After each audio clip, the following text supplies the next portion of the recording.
Magandang araw mga bata, ako si Teacher Jana at meron akong inihandang maikling kwento na ang pamagat ay si Langgam at si Tipaklong. Isang umaga, maganda ang sikat ng araw, may isang tipaklong na masayang naglalaro. Patalon-talon siya sa damuhan. Di nagtagal, dumating ang isang langgam na karga-karga ang butil ng bigas. Kaibigang langgam, bakit gawa ka ng gawa? Tingnan mo ako, masayang naglalaro. Halika, maglaro tayo at maganda ang sikat ng araw.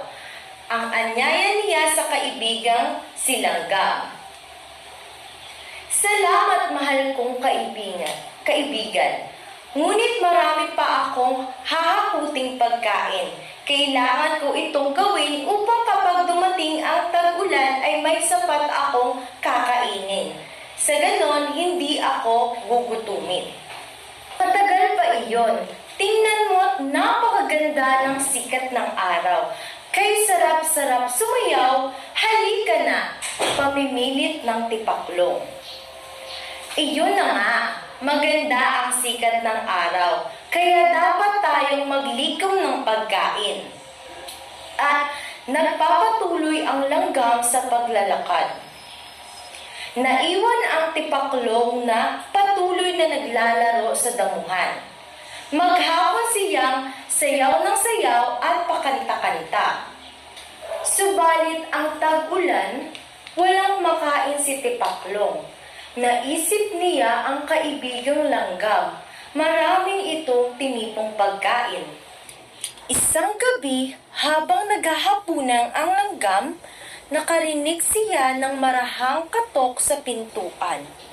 Binuksan niya ang pintuan. Ako'y nagugutom at giniginaw.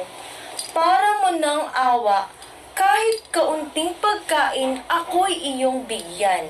Ang pagsusumamo ni Tipaklong. Naawa ang langgam sa kaibigan. Pinatuloy niya ito, humanga si Tipaklong sa dami ng pagkain itinabi ni Langgam. Salamat kaibigan. Ngayon, ay alam ko na ang sinabi mo na habang maganda ang panahon ay dapat magtipon. Hindi katulad ko na walang ginawa kundi sumayaw-sayaw sa panahon ng tag-araw, ang wika ni Tipaklong. Huwag ka nang mag-alala. Marami akong pagkain. Heto, kumain ka na. Ang mahalaga ay natuto ka na sa iyong pagkakamali. Ang may kababaang loob na sagot ni Langgam.